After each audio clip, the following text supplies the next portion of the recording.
Olá, sejam todos bem-vindos à nossa EBD Online. Ela está num novo formato agora, online pelo YouTube. Eu também quero convidar todos vocês para a nossa EBD presencial, todos os domingos às 9 horas da manhã. E eu quero chamar você também agora para assistir a nossa lição.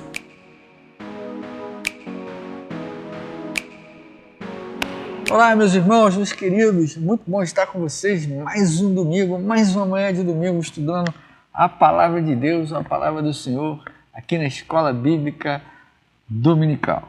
Antes que eu me esqueça, quero convidar você a estar conosco aqui no nosso tempo. Se você pode, se você deseja, eu quero convidar você a estar aqui conosco no tempo. Vai ser muito bom receber você. Aqui você pode vir. Nós estamos localizados na rua Eupídio Barbosa Guimarães, número 59, aqui no Jardim Caiçara, em Cabo Frio. Se você é de Cabo Frio, de São Pedro, e se você está aqui perto de Arraial, você quer nos visitar, você quer estar conosco, você gosta de estudar a Palavra de Deus conosco, você é muito bem-vindo. Vamos ter uma alegria imensa de receber você aqui. Quero dizer para você que nós vamos deixar aqui na descrição do vídeo. Você vai encontrar aqui na descrição do vídeo o link da nossa revista, da revista Palavra e Vida, o link da página da Convenção Batista Fluminense, onde você pode ir lá, ao clicar no link, você pode ir lá e baixar a sua revista. Isso é muito bom para você nos acompanhar, é muito importante. Aqui você encontra toda a leitura da semana, você pode ler a revista, você pode ler os textos que estão aqui exemplificando. Você vai encontrar aí. Se você tiver alguma dúvida no decorrer da lição, quiser deixar um comentário aí a respeito da sua dúvida, nós teremos a alegria de poder responder para você. Tá bom? Nós vimos na última lição que qual é a função da lei, né? Romanos capítulo 7, o apóstolo Paulo trabalhou a questão da função da lei. E qual é a função da lei? A função da lei é nos trazer consciência de que somos pecadores, ao mesmo tempo de nos mostrar a nossa incapacidade de alcançarmos a salvação, a extensão através de todo o conteúdo da lei. Ou seja, nós não podemos cumprir a lei. E uma vez que nós não podemos cumprir a lei, a gente necessita de um libertador. E nós vimos também que nós temos um libertador. E o nosso libertador é Jesus Cristo. É Jesus Cristo, nosso Senhor e Salvador, Jesus Cristo. Partimos então para a lição de hoje. A lição que nos mostra o quê? As garantias da vida no Espírito. O que nos garante o Espírito de Deus? O que nos garante estarmos no Senhor? O autor começa a lição dizendo o seguinte: o apóstolo Paulo ele nos afirma que Cristo nos absolveu de nossa condenação e somente em Cristo, somente nele, somente em Jesus temos perdão, salvação e justificação. Nós vimos nas lições anteriores que a justificação nos traz paz com Deus, nos traz acesso permanente na presença de Deus, nos traz comunhão com Deus, renova a nossa comunhão com Deus, renova a nossa possibilidade de estar na presença de Deus. A justificação, ela decreta que o Senhor não mais nos condenará e nos olha através de Jesus. Ok? A salvação nós encontramos através da morte e da ressurreição de Jesus Cristo na cruz do Calvário. Jesus morreu e ressuscitou em nosso lugar e nos garantiu salvação e vida eterna. E morrendo na cruz, Jesus pagou o nosso pecado, morreu a nossa morte, nos livrou da condenação do pecado e trouxe a justiça de Deus, cumpriu a justiça de Deus na nossa vida, na nossa existência. Garantias, as garantias da vida no Espírito Santo de Deus. Natureza humana. Primeiro tópico. O termo carne, Romanos 8, refere-se à natureza humana, em sua fraqueza, sua impotência seu desamparo. Paulo trata a condição humana como vulnerável ao pecado e à tentação. Quando a Bíblia usa em muitos termos, e aqui no livro de Romanos, quando Paulo fala de carne, né, usa o termo lá, ele não está falando simplesmente do corpo, ele está falando da natureza do homem como um todo, certo? Que é uma natureza pecaminosa, que é uma natureza fraca, que o pecado nos torna fracos, o pecado nos torna impotentes, o pecado nos torna desamparado e vulnerável diante de Deus e na mira da tentação do diabo. A natureza humana, ela nos enfraquece, né? A natureza fraca, a natureza pecaminosa. Então, quando ele usa o termo carne, ele usa o termo para mostrar a miséria humana.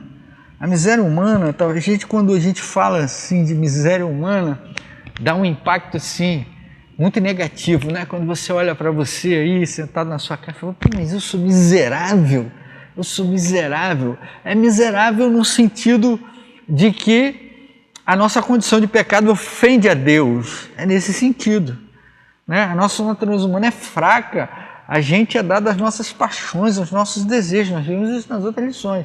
E quando Paulo refere-se à miséria, é exatamente essa condição de pecado, essa condição de pecadores. Tá? Então, é a nossa natureza humana. Em Romanos 8, é uma natureza que tem a mente voltada para a carne, quer fazer dos objetos de desejo o fim último da busca. Ou seja, nós colocamos os nossos desejos no lugar de Deus. Nós colocamos as nossas aspirações, as nossas vontades, as nossas programações, as nossas ideias, as nossas vontades na frente, no lugar de Deus. Nós colocamos objetivos materiais, objetivos temporários, objetivos que são perecíveis no lugar de Deus. Nosso carro, o desejo de termos um carro melhor, ele fica e toma o lugar de Deus. Nosso desejo de morarmos na frente da praia, numa cobertura, toma o lugar de Deus. Nossa aspiração de poder, de sermos superiores às outras pessoas, nós colocamos isso no lugar de Deus, como pecadores, são essas as nossas fraquezas, são as fraquezas da natureza humana. Isso que nos torna impotentes diante do pecado. É isso que Paulo está falando, entendeu, queridos? É isso.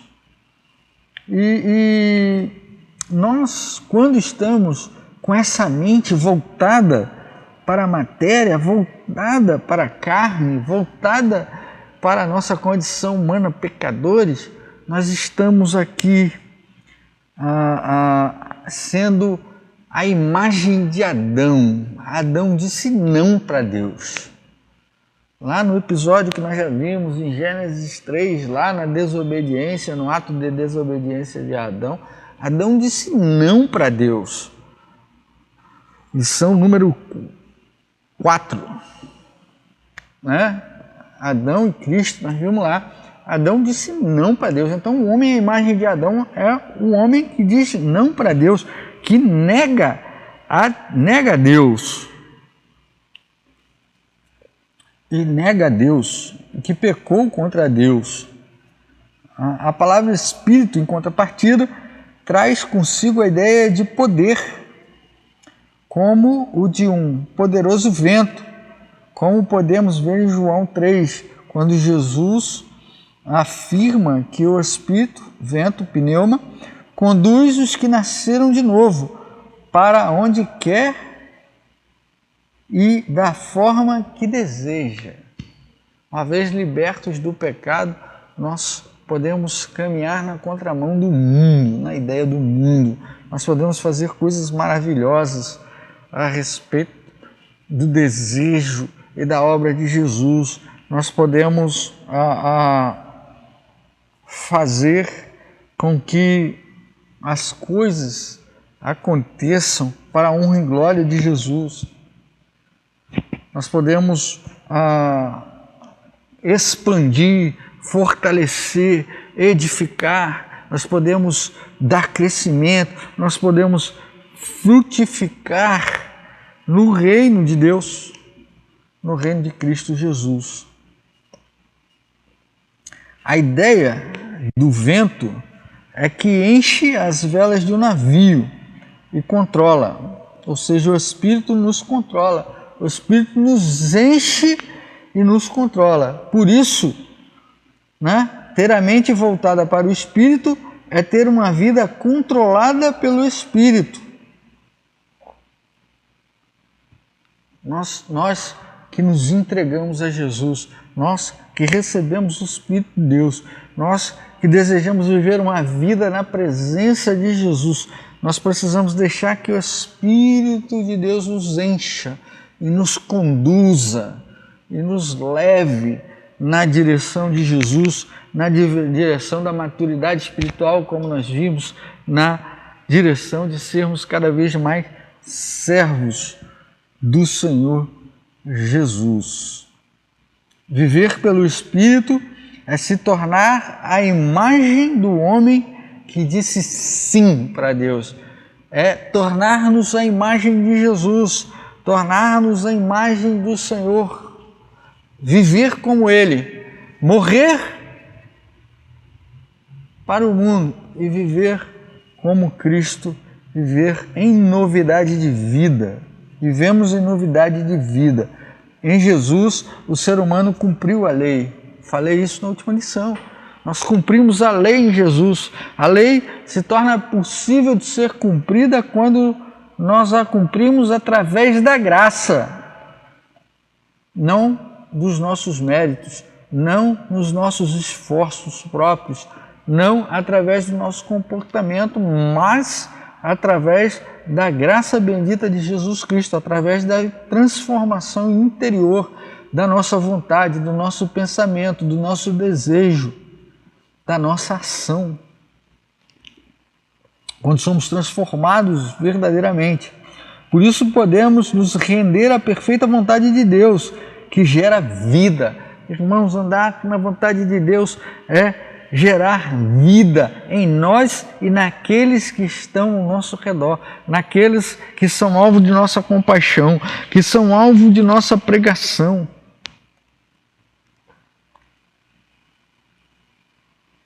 Isso é importante, gerar vida, e vida que vence a morte pela ressurreição de Cristo Jesus, razão pela qual não vivemos mais na lógica do mundo, mas na confiança de que podemos chamá-lo de paizinho, intimidade com Deus. Intimidade com Deus, Jesus nos traz isso, nos traz intimidade, o Espírito, a nossa relação com Deus através do Espírito, através da vida no Espírito, nos garante uma relação de intimidade com Deus, de proximidade, de carinho, de amizade com Deus. Nós vimos isso na lição lá da justificação, nos traz amizade, a amizade de Deus, amizade com Deus. Que coisa linda, irmãos, que coisa maravilhosa, que coisa maravilhosa. Nós precisamos aprender isso, nós precisamos aprender isso, nós precisamos aprender a viver dessa maneira. Aí vem a questão da adoção. Paulo diz ainda que todos são guiados pelo Espírito, são filhos por adoção. Por adoção. Paulo usa aqui na lição, queridos, ele usa aqui a questão da adoção do ponto de vista da cultura e da lei romana. E ele vai usar aqui algumas questões, eu vou ler essas questões para você, para a gente poder entender com mais clareza a comparação que Paulo quer fazer quando ele fala de adoção. Tá bom? Adoção. A pessoa que era adotada perdia os direitos que tinha na sua antiga família e recebia todos os direitos de um filho autêntico da nova família. Nosso passado é apagado, nosso passado de pecado, nosso passado anterior à graça ele é apagado e nós vivemos por Cristo, vivemos uma vida por Cristo. É isso que Paulo está querendo dizer. Do ponto de vista romano, aquela relação que aquela pessoa que foi adotada tinha com a sua família natural, biológica, foi extinguida, deixou de existir. Ele passa a viver legalmente pela nova família. A sua relação é nova. Todos os direitos que ele tinha e deveres que ele tinha de cumprir na vida antiga foram rompidos, foram extinguidos. Ele agora vai viver e ter todos os direitos e deveres da sua nova família, da sua nova vida. Então, nós teremos todos os direitos que Cristo nos garantiu na cruz do Calvário e deixaremos toda a condenação do pecado para trás. Essa é a ideia. Tornava-se herdeiro das possessões do novo Pai, mesmo depois do nascimento dos filhos de sangue, ou seja, nós somos herdeiros com Cristo. Paulo fala isso, a Bíblia fala isso em diversos textos. Nós somos herdeiros com Cristo da graça, nós somos herdeiros através da graça, nós somos herdeiros de Deus com Cristo, em Cristo, através de Cristo, pela graça de Cristo. Cristo é o Filho natural de Deus. Todos nós somos adotados.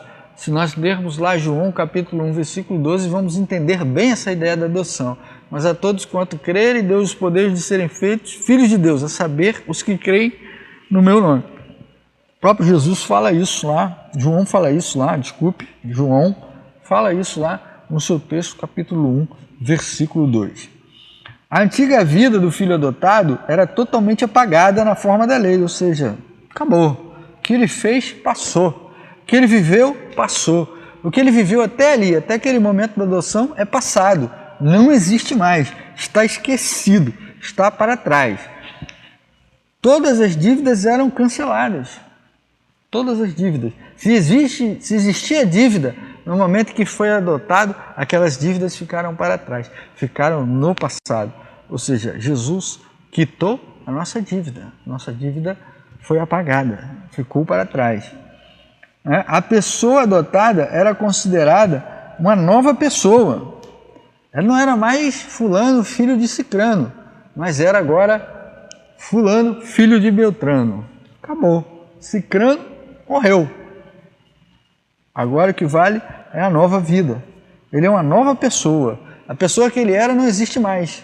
Existe a nova pessoa, a que foi adotada. E é assim, nós que morremos com Cristo, viveremos como Ele, ou seja, deixamos o nosso passado para trás, deixamos o que a cultura crentística diz, deixamos o velho homem para trás e vivemos em novidade de vida, vivemos uma vida nova, uma vida nova. Eu queria pontuar aqui o seguinte, a questão de deixarmos a vida para trás não é que nós vamos abandonar nossa família, se nós somos casados vamos deixar nossa esposa, nossos filhos, não é nada disso. É a nossa vida, as nossas ideias, o nosso desejo, a nossa vontade, que era de alcançar as coisas do mundo, agora é alcançar o reino de Deus e a sua vontade.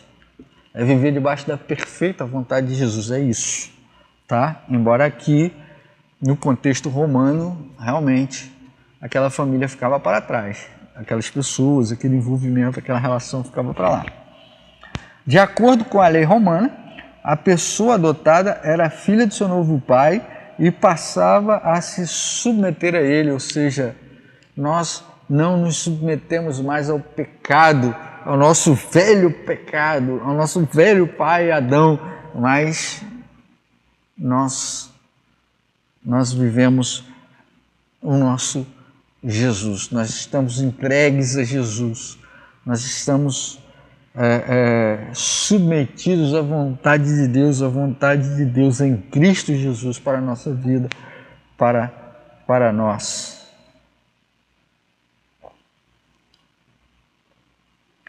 Notamos que ao usar a figura da adoção romana, Paulo tinha a intenção de fazer uma comparação entre a nossa entrada na família de Deus.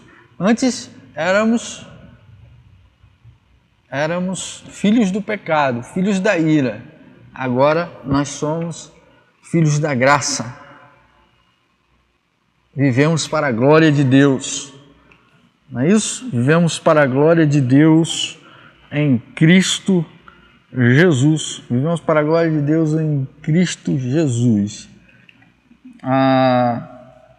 Nossas dívidas foram pagas, nossos pecados foram perdoados, tornamos-nos herdeiros de Deus e co-herdeiros com Jesus Cristo e filho legítimo de Deus. O filho legítimo de Deus é Jesus Cristo.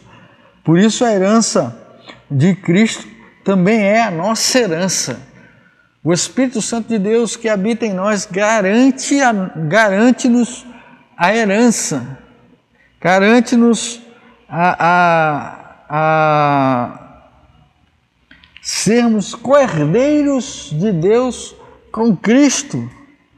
Jesus, filho legítimo de Deus, filho gerado por Deus. Jesus se encaixa lá em João 3,16, monogene, único gerado. Nós, adoção, Jesus natural, gerado pelo próprio Deus.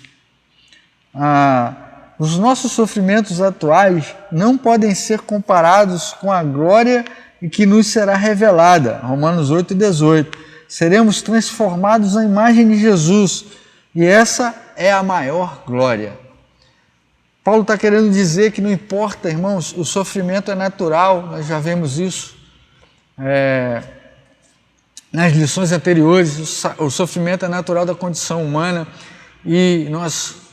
só que o nosso sofrimento, o sofrimento para aquele que crê em Cristo Jesus, que crê na providência, que tem esperança divina, na certeza de que todas as coisas são superáveis em Jesus, ela serve para nos trazer perseverança, para nos trazer certeza de que Cristo irá nos socorrer, de que Cristo irá nos proteger. E não importa quão grande seja o sofrimento, não importa quão difícil seja a nossa vida, a nossa realidade, o apóstolo Paulo, ele deixou de perseguir a igreja de Cristo para ser perseguido por causa da igreja de Cristo. Foi espancado, foi preso, foi humilhado, foi chicoteado, sofreu naufrágio, foi preso e foi morto em Roma por causa da igreja de Jesus. E ele está dizendo que nenhuma dessas situações difíceis que ele viveu na vida, difíceis que nós sofremos na vida, pode se comparar com a glória de estar com Cristo Jesus na eternidade. O sofrimento ele não é o fim da nossa vida.